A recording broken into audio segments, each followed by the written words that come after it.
McNulty. This is the In-House Comedy Chat, more than a talk show. We are energizing your mind, body, and spirit, and your mind is going to soar today. We have author, activist, playwright Ronni Sanlo with us. I'm very excited to chat with Ronni.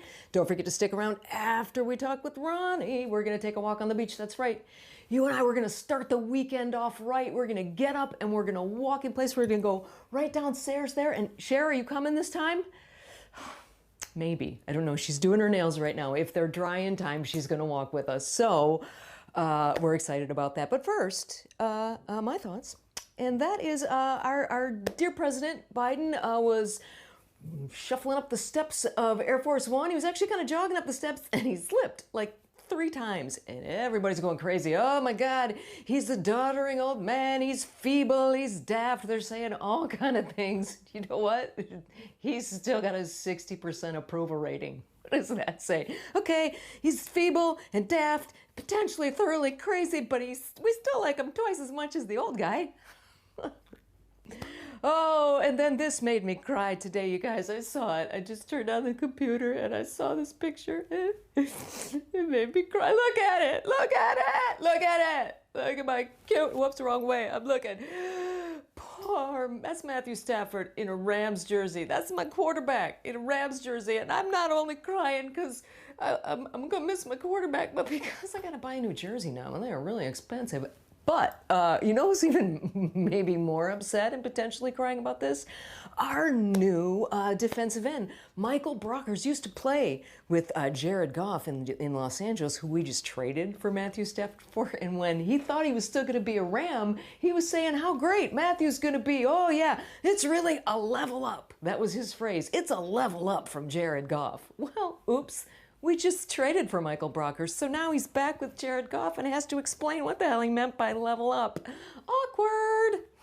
I just meant he's so much older than you, Jared. Yeah, he's practically AARP level. My goodness. And good news, you guys, good news.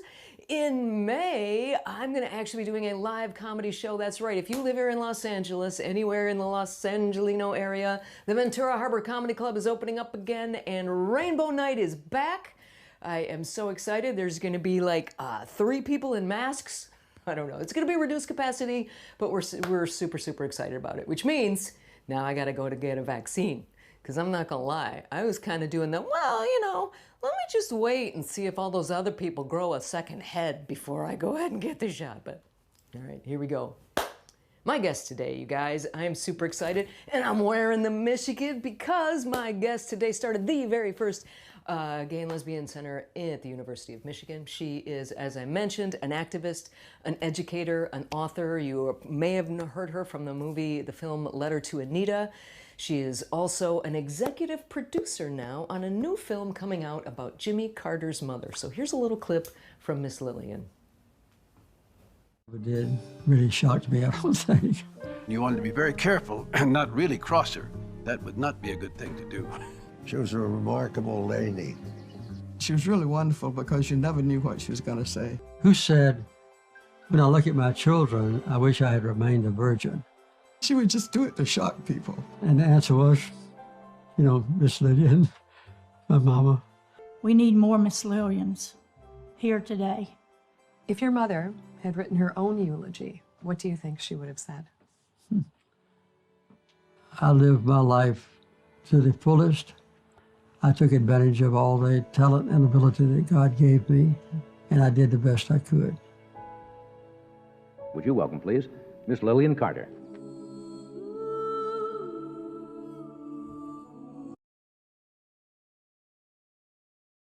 Gentlemen, welcome Ronni Sanlo. Hey, Ronni, how are you? Hi, Jenny. Nice to see you.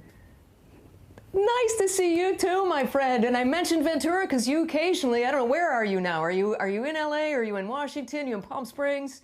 I'm in Palm Springs Palm today. Springs. Yeah. Yeah. Okay. But I do come up to Ventura. My mother still lives there. Yeah. Okay, great. Well, make sure you get out there in May. The show's coming back. Exactly. But tell us more about what is Miss Lillian? If you're an executive producer now, all your many tasks or talents. Right. So tell us about Miss Lillian. How did you guys get involved in this? We got involved because a very dear friend of ours wrote the play. The play started out as a one-woman stage play. Carol Swarbrick, who was from Broadway, wrote the play, starred in it. Some people saw it, fell in love with it, decided to make a docudrama. Jimmy Carter was no longer giving interviews, and then suddenly he wanted to be part of the project. And so we were able to interview him last year, also with his wife, Rosalind. And it is just the most touching, heartfelt piece that we've had the honor to work on. So I hope everybody will stream it this coming week. And how do they how will they find it? How can they stream it? It's called it's being shown through the Cinefest Film Festival in San Francisco, Cinefest.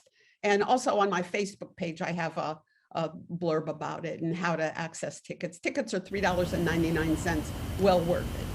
Oh, yeah, cool. That's awesome. That's really neat. Why is Tommy Lasorda in there? What was the connection with? Lillian Carter and Tommy Lasorda were absolutely best friends. And she, on more than one occasion, actually threw the first ball out at his games. So yeah, so they were very close. Same with Sam Donaldson. She was very close with Sam Donaldson as well, and he's part of the film too. That's cool. I mentioned that you are an author. You have a series of books, because there's so many, This Day in LGBT History, which I believe you have there, so you can show the people to do so. You know, you've been obviously involved since the 90s. You've been involved in gay and lesbian rights forever, but, you know, what propelled you to want to start documenting all these things? Well, for about I retired from UCLA in 2010. And since then, I've been putting a blurb every day on my Facebook page called This Day in LGBTQ History, LGBT History. And last year I decided, well, in 19, I decided I wasn't going to do it in 20. I had been doing it for all these years. I was just tired of doing it. And I got ragged all year long for not doing it. And because I had these years worth of data, because every year I would find more stuff, I decided to go ahead and make a compilation. And I was going to have one book that was going to have all this stuff. Well, one book, which is only 3 months worth, is 300 pages. So I have volume 2, this goes from January to March, April to June, and volumes 3 and 4 will come out during the summer. Oh, that's cool. That is very cool. Yeah. It was funny when I was researching all of the books and things that you had written. You had written one in 1999. I believe you said it was your second book, which was the effects of silence on gay and lesbian educators. And I thought, wow, between 1999 we added all these letters. Oh, we did. We added lots of letters, but that book actually was my doctoral dissertation, which I completed in 1996. Part of my work was in my research, I forced the state of Florida to open some sealed boxes that had a lot of our history in it from the 1950s. And so the Department of Education was kind of pissed off with me and would not allow my dissertation to go into the university library. So I'd already published one book. So my publisher said, screw them, I'll publish it and we'll put it in Borders, you know, in Barnes and Noble. Great. So that's how, and now the book is in the library. So that's how that came about. Yeah. But now being you an have, for those of you academic, that don't know, if you're just, I'm sorry? being an academic, you know, I've had to write lots of books and lots of articles for my work. I was just lucky that my work was around LGBT stuff. And so that's what I always wrote about. So it was terrific. It's great fun. If you're just joining us, I am speaking with Dr. Ronni Sanlo, author, educator, activist, playwright, and many of, as I said, many people know you from A Letter to Anita, which you just very briefly, you came out at 31, knew you were gay at 11, came out at 31, lost custody of your children, became an activist. You went to the University of Michigan, where you got a job and started the Gay and Lesbian Center there. Go Blue. Go blue. And you also started something called the Lavender Graduation, which, before we talk about that, I want to show a quick video clip. I don't know if you're aware of this, but there's an audio site that has definitions of things, like if you put in a term, if it's a computer-generated term. So Lavender Graduation is a term, and it sounds pretty darn funny in computer voice. So here, check this out. Lavender Graduation is an annual ceremony conducted at universities to honor LGBT students and to acknowledge their accomplishments and contributions. It was created by Ronni Sanlo, a Jewish lesbian keynote speaker in LGBT communities. So much for the LGBT communities. Wow. Wow. No, I hadn't heard that. It's pretty funny, but so you're in the audio, you're an audiophile officially, but tell us about Lavender Graduation, what that meant to you, how that came about. Okay. I was at University of Michigan, got there to start working to run their center in May of '94 during graduation week. And I saw all these students walking around with these beautiful cloths around their necks, these kente cloths.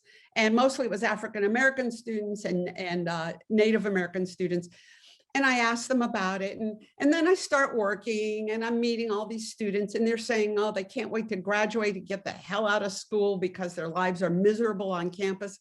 And I thought, God, that's just so sad. So I immediately, in my next year there, created this celebration. I got rainbow tassels for their caps. And I got the rainbow kente cloths. And I had everybody wear their caps and gowns. There were 3 graduates in the very first class of Lavender Grad. And there was the 3 graduates, myself, and the Dean of Students. She was there. And that was it. That's all that was there. But one of the things for me was, because I had lost custody of my children and I hadn't seen them in many years and hadn't seen them to that point, I hadn't been invited to their graduations. And so there were these other beautiful students who were kind of like my children for a short period of time, whose parents didn't honor them as lesbians or gay men. Those are the only terms we used then. And I wanted to honor them for their lives and their scholarship, and their gifts to the academy. So that was why I did it. And students talked about it, couldn't wait for next year to participate in their own Lavender Graduation. And by the time I left Michigan 3 years later, there were 100 students participating. I got hired by UCLA and I went there and took Lavender Graduation there. And again, it's been ongoing. So Lavender Graduation now has been going on for 25 years.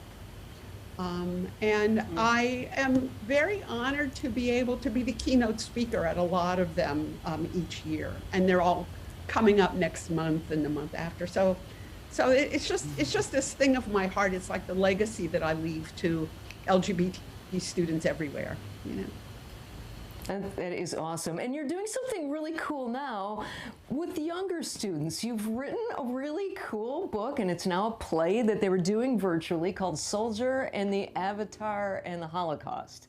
Tell us about that. It sounds so cool. It's almost science fiction-y. It's awesome. Yeah, kind of. This story is based on my father's letters to my mother. My mother kept all of my dad's letters. And he was in Europe during World War II, 19-year-old Jewish soldier. He's there from January on, one of the liberators of Dachau concentration camp. And so my mom had all of his letters, and I wanted to write that story. And I'm writing it, and I'm thinking, it's a good story, except that it's boring me a little bit. And I tried to figure out how to make it more interesting. What I decided to do was infuse young people into it from present day. And I talked to my granddaughters who were teenagers as I was writing this, and they were sort of my reference people. And so I created this young Shiro, a lesbian, and she time travels back and accompanies her 19-year-old great-grandfather through the last 5 months of World War II. And He's got to get used to the idea that this is his great granddaughter, because he just got married the year before. They didn't have children. And the fact that she's a lesbian, and he couldn't get his head around that. But in addition to that, I have the young woman meeting another time traveler, and they want to talk to other young people who are German and what the war was like for them as they're in the midst of it. And so that piece is infused. My dad's letters are true. This piece of it is not, but it's based on a compilation of what very little research is out there about the lives of German girls in the midst of the war. So that piece comes through, and then it gives the history of why this war is even happening. And I wrote it so that this whole piece would be very accessible to young people. So it's been performed in children's theaters, youth theaters, and it's really been quite amazing. I get to teach the whole class. Yeah, I'm sorry? Yeah. Yeah. The one that I saw online was really cool because they did a sort of a split screen where they gave you kind of like a picture of what was going on at the time, and then all of the kids, because we're doing what we can with Zoom now, and I thought it was so cool to like be able to kind of stage this play with these kids. What kind of feedback have you gotten from them? Because a lot of them are just hearing this, oh, that never really happened or whatever. How many of them, or what were some of the things that were said to you? So a lot of the feedback from that presentation, which I do include slides with the Zoom play, so that there is that visual. A lot of the feedback was actually from their parents, saying that it was really a brilliant way to present this information. But I had done a table read with Palm Springs High School theater students and did get their personal feedback. And they were all saying, wow, we didn't know about any of this. This is really important stuff for young people like us to understand. So the feedback just was tremendously positive, and it was just a really cool thing. Yeah. And those letters that the film was based on, my mother donated to the Seattle Holocaust Center. So they have all of those letters. There were over 500 of them, and they're digitizing them. So, making the letters available. Did you learn anything? Like you're reading all these letters where you just kind of went, whoa, like anything really shock you that they said or that they exchanged, or just a different way of looking at your folks? Well, the part that I was struck by as I'm doing the research for it, I mean, I knew so much of my dad's story, and I interviewed a lot of other soldiers as well. So I really had a lot of confirmation about what was happening. We even went to the military base of my dad's company a couple of years ago, just to meet the people who, are the next 2 generations down from them. But the part that really touched me so deeply was learning about the lives of the girls who lived in the towns. There were no men left in the towns. They were gone. The boys from 8 years old on, they were all gone. They were taken into Hitler Youth, and guns were put in their hands, and they were, probably dead by that mid-1945. But these girls, they had babies. They were impregnated. And that's where I learned that lesbians who were German were sent to the Spring of Life homes to make more German babies. Lesbians who were Jewish went to the camps and they were killed. But it was just, it was just so much. And then while I was in the midst of writing this, 11 years ago, Kelly and I went to Germany. I wanted to see Dachau. I wanted to go to the museums there. Kelly speaks German. She grew up there. So I was able to get a lot of information, firsthand from the sources. So that was pretty powerful. It's an interesting piece. I bet. You have many really powerful turns in your life, and very impactful turns, to come from, losing your children at 31 for, not knowing and just getting them taken. For example, in Letter to Anita, which many of them know, and you'll be doing staged readings of that now too, right? tell us a little bit about what you're doing. Yeah, I created a stage reading called Dear Anita Bryant. And we will be filming that shortly so that it'll be available on Zoom on, just by easy access. So yeah, we have that that's in process right now. And for those younger viewers out there that don't remember Anita Bryant, she was the singing crazy orange juice lady that came out and did all the stuff against the gays and just really was a jerk. But it all came about a letter that you had written to her and described. Right. Yeah. I mean, I wrote this letter many years later because, I was so full of anger, and my anger was fueling me forward, but it was keeping me cemented in the past. And I knew I needed to get beyond that if I was going to do anything else with my life. And that was, so the letter was a cathartic piece that I wrote. And it's a chapter. My memoir is called The Purple Golf Cart. And the letter to Anita is a chapter in the golf cart, in that book, The Golf Cart, Purple Golf Cart.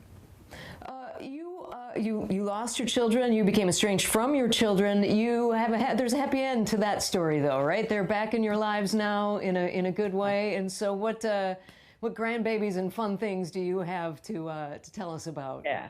So yeah, my children and I, we laugh a lot. We say that we get along so well now because I didn't have them for puberty and they didn't have me for menopause.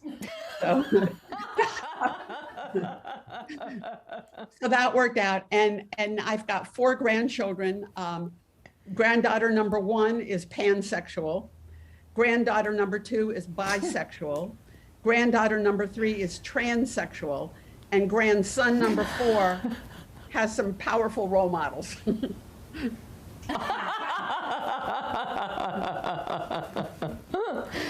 Oh my goodness. Gosh, so thank you so much for sharing with us, Ronni. So a couple things we want to make sure people know about. Go ahead and grab some of those This Day in Lesbian History volumes. You got volume 3 coming out, but make sure you get the other ones because it's really super fascinating stuff. Also, you're going to have a stage reading of the play coming up, and check out the film at the Film Fest, which again, that information's on your website. Yeah. So one last question for you, Ronni. Like, I'm about to go take a walk on the beach because that, exercise gets my positivity flowing. What do you do when you're feeling a little down in the dumps and you want to cheer yourself up? Besides, of course, singing "Hail to the Victors." What do you do? Yeah, exactly. Well, Kelly and I will get on our boat, which its name is Straight Knot, and terrorize the heterosexual. I love it. That sounds like a good thing to me. Get on the boat. I assume you go out in the water on the boat, right? You don't just get in the boat. Look how happy I am now on the boat. Terrorize those heterosexual male boaters when they see 2 lesbians coming down the Puget Sound. Oh my goodness. Well, please do check out Ronni and all of her wonderful projects that are coming up. Thank you not only for being my guest today, Ronni, but seriously, thank you for a whole lifetime of giving to others and helping people, make their own lives better for themselves. So thank you for doing that and educating us all. Knowledge is power, my friend, and thank you for all of the power you have imparted on the world. Thank you, and you as well. Thanks, Jenny. Thanks. Bye, Ronni. See you May 13th at the Ventura Harbor Comedy Club. Awesome. And thank you so much, Ronni. All right, are you guys ready to take a walk? We're going to go out and we're going to see if Cher's nails are dry, and we're going to take a walk on the beach. And I'm going to tell you about another fascinating woman for Women's History Month. But it's Friday, so we have a nice, warm, fuzzy, feel-good Friday video for you. And yeah, just enjoy these cute little dogs. Hey, baby.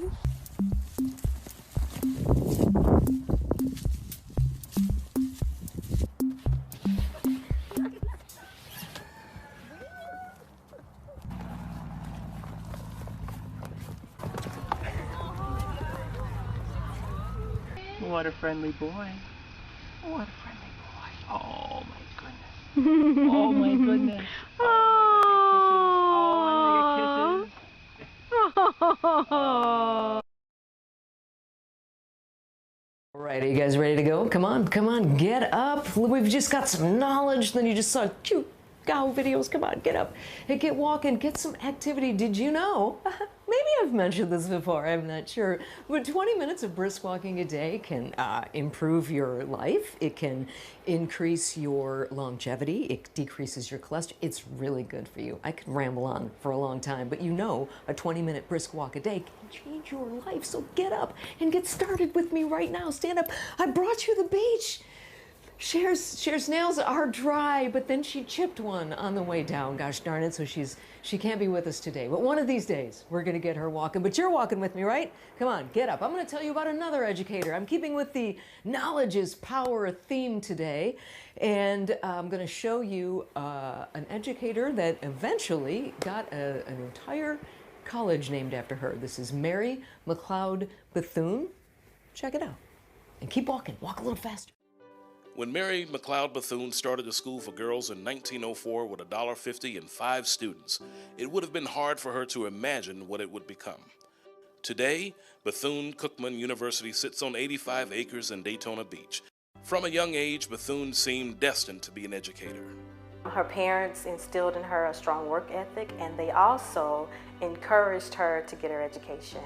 Census record shows that she was reading by the time that she was 4 years old. Bethune moved to Florida in 1899 and settled in Daytona 5 years later. As her school grew, so did the belief in those who backed her. She had a way of getting people to buy into her dream, and so basically she contacted the likes of Thomas White of White Sewing Machine and the family that owned Coca-Cola at the time, and different other benefactors that were here. A lot of them wealthy white people that would come to Florida for summer vacation, and they bought into her dream. They encouraged her, they put financial resources and backed her, and now we have Bethune-Cookman University. While growing her educational institution, Dr. Bethune became a presence on the national stage. Mrs. Bethune is off to the San Francisco conference as a special consultant. Dr. LeBrent Cright, the current president of BCU. She was a counselor to several presidents. She was the founder of the National Council of Negro Women.